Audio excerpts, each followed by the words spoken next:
You who know our quakes well know that it started as a 7.1 in September, the year before this February quake, and a number of months before the June conference I'm talking about. And it was that February one that did all the damage. It hit with a real wallop. It was right under the central city. Whole buildings were trampolined 3 metres up in the air and were landed back on the ground in pieces. Many, many people died, many wounded, many, in fact, still recovering 5 years on. And by that June, when I was sitting in that conference room, about 80% of the central city had either fallen down or was being demolished. And what had been our CBD just before lunchtime on a Tuesday was now a broken, mangled and very angry concrete jungle that sat behind this massive army cordon.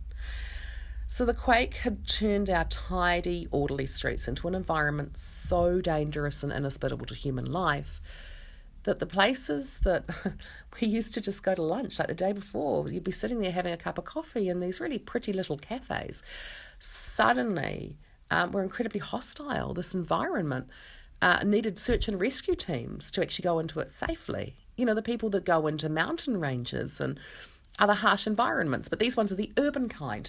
They came from all over the world, incidentally. It was unbelievable, the response that we had.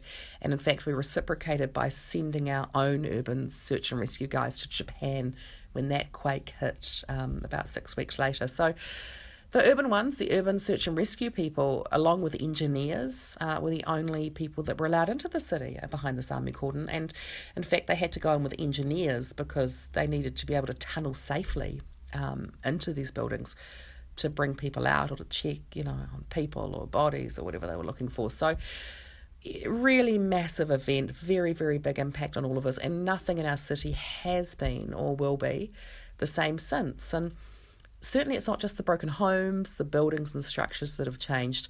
The people are different too. And that's posing quite a dilemma for organisations and communicators alike. Interestingly, not long after the first quake, after the September quake, I went to another IABC event. You'll see a pattern here.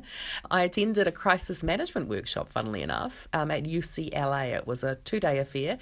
I didn't even know that it had been an IABC event until I got the certificate and saw IABC at the top. So the brand has come a long way. And some of the things I was starting to see develop in our city started to make sense when I went to that workshop. And ironically, it was a presentation by a financial institution that pulled it all into perspective for me. And it was the first time I'd really understood what had changed and the new normal we were living in. The sense we've got now that people's perceptions of once trusted institutions and organisations have shifted off the chart. It's happened on a large scale, and it may not be as temporary as the earthquake sequence itself. Something fundamentally has gone on in the psyches of what you might call your target audience, and the psyches of the people that these institutions are dealing with. And at the moment, it looks like a shift that is going to be extremely long-standing. So how it all came into focus for me was that one of the speakers was from a large financial institution. And it was one of those ones, one of those American ones that had gotten a big government bailout. And she asked the question of the audience, what percentage of the government bailout had our organisation repaid? And the audience put its hands up at various parts along the way, 5%, 15%, 30%. But nobody guessed the right answer. Do you know what it was? 100%. 100% of that money had been paid back, yet the perception in the community was still actually that these guys had just not done the right thing. So she then went on to explain that her organisation had literally put out entire forests worth of media releases, telling the community, telling investors, telling their stakeholders, anyone who had listened, that, hey, great news, we've repaid every cent that we were loaned. And they talked about it, and they talked about it, and they talked about it. But you know what? Nobody took it in. And I sat there in this classroom at UCLA thinking about what was going on in our own city. I thought, wow, what's gone on there is what is going on in our city. When our insurance companies, our government, our large institution are actually perceived to be screwing the people over, and we've got this population all experiencing this very, very similar sense. And it's impacting not only on the organisations that are behaving badly, but on institutions and organisations in general. Absolutely unquestionably, it's very, very hard to be an organisation or a large institution communicating with your, inverted commas, target audience in our city now, because of the level of distrust, mistrust, cynicism that is just out there. There's this huge, huge mistrust. And I think it's got a lot to do with a whole lot of things. But, for 2 years, our city endured pretty much daily shaking. The fault lines were ping-ponging off one another. Everyone's just getting that little bit more worn down and growing a bit more of a siege mentality. And that changes people. It's like a whole city with its brain on PTSD. And look up the symptoms for that, and then you'll have some idea of what it is that we are dealing with. And the paranoia and the, like I said, mistrust and this kind of lack of safety. Like, people just do not feel safe in our city. And it's not just physical safety.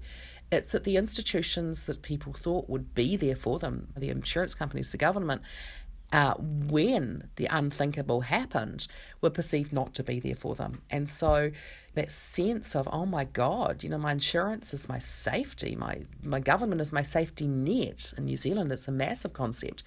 Things have changed forever in our city. And this cartoon, which I took out of the paper like last November, just summed it all up, really. The new normal is people who are worn down, beleaguered. Our mental health statistics are absolutely appalling. And in fact, if I look at how we've coped over the past 5 years, the weight gain is unbelievable. I think that the average weight gain it's massive. It's multiple kilos. For myself, it's about 20 kilos, I think. It's horrendous. And that's come into play with a number of factors. And I did include a Venn diagram because, it is a conference presentation, so we should have one of those. And you look at that weight gain, it's a number of things. I mean, we've had to travel. We've had to diversify the business to remain in business and to survive. The cortisol that ends up living in your body after an event like this and just staying there is a huge promoter of weight gain. And of course, we all comfort eat and we all stress eat, so it's a real thing. The other thing is that every time we got a big shake, the power would go out, so we'd consume the entire contents of the fridge. So that doesn't help. And then the alcohol, man, the entire city seems to have gained an alcohol habit. And 5 years on, unfortunately, it's sticking around and it's become quite the source of self-medication for many, many, many people. So going back to that February quake, the big one, the really big one, it wasn't the biggest in magnitude, but it was the biggest in impact. It hit at a lunchtime. We were meeting with a client on the 10th floor of a central city office building. I've actually still got the pad with the meeting notes on it somewhere, and they're basically a single pen mark that goes across the page, and the meeting had just been starting, so obviously I was writing the date or the client's name or something. So after that meeting, we all hunkered down under a table and we ran down the stairs and we got the kids and we walked home. And really, we're just so fortunate for the whole family to be together, because there were many people who just didn't know the fate of their loved ones, who couldn't find people. The meeting after that meeting, had the quake not happened, or if the quake had happened, slightly earlier or later, was to have been at the local TV station. Now, we were working on a big project for, ironically, and don't laugh, the government insurer. And the government insurer, and this, don't forget this, we hadn't had the massive one yet.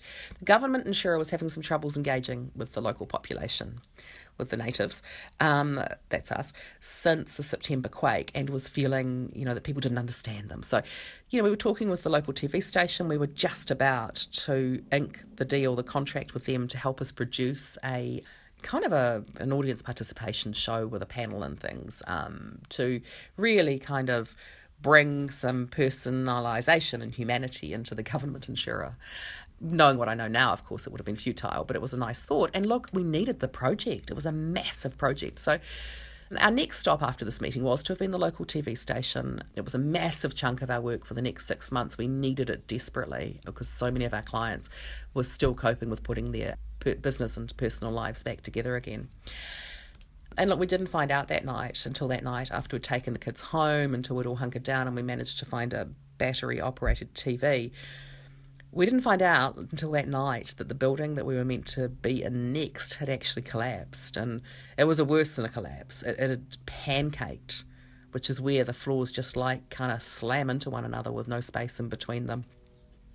And the owner of the TV station, a very, very dear man who had been a very colourful character in our city and had been an amazing business contact for, 15 years. The guy who we were doing the deal with was confirmed dead. Many, many staff were unaccounted for, and later on we'd find that a very large number of people, it was over 100, had died in that building, including 16 staff from the TV station and more than 70 international students and the staff of the college inside that building as well. And there was just one person, incidentally, from the TV station who'd made it out alive. She was the receptionist, and so it turned out she was so terrified of aftershocks that instead of getting under her desk like you're supposed to, she just bolted. She just ran straight outside of the building. How she got out is just unbelievable. The speed must have been incredible, because the speed at which that building came down was just absolutely insane.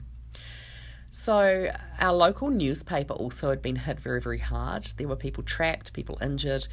There was one employee who had died. And right after the quake, reporters were hitting the streets and filing stories as best they could to their Wellington and Auckland bureaus. They did an amazing job. But many of their colleagues were actually still trapped in the press building. And many were injured, and it turned out that someone did actually die in the press, which is our local newspaper, in that building that day.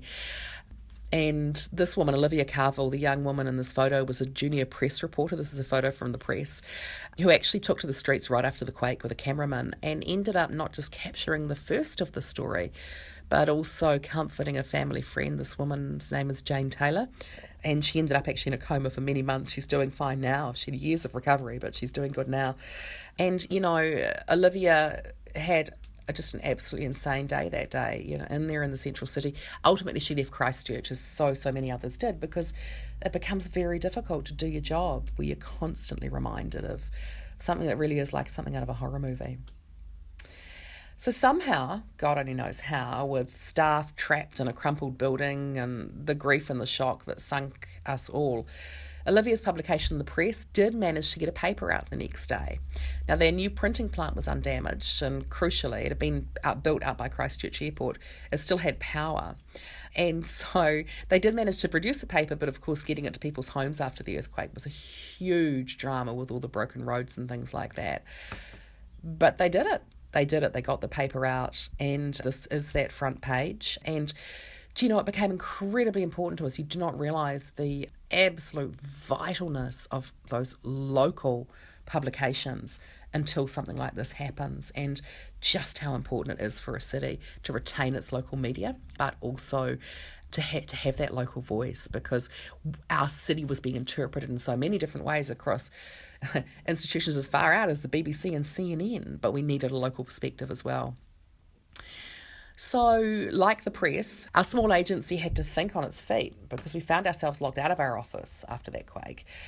We figured things would be sorted within days, but actually our office and everything in it ended up sitting behind an army cordon for months and months.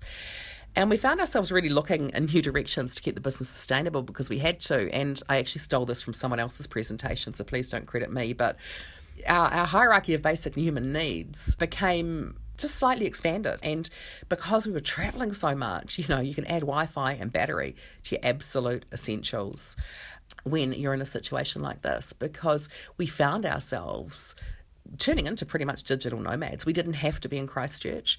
It's been horrendous from time to time being there. We've needed a lot of breaks away. But you can work anywhere. If you've got a laptop, if you've got Wi-Fi, if you've got good battery, you can work anywhere these days. Not easy, but it can be done. And certainly that was our absolute saving grace from a business perspective, from a sanity perspective, and just in terms too of just, keeping everything and keeping everybody going as well.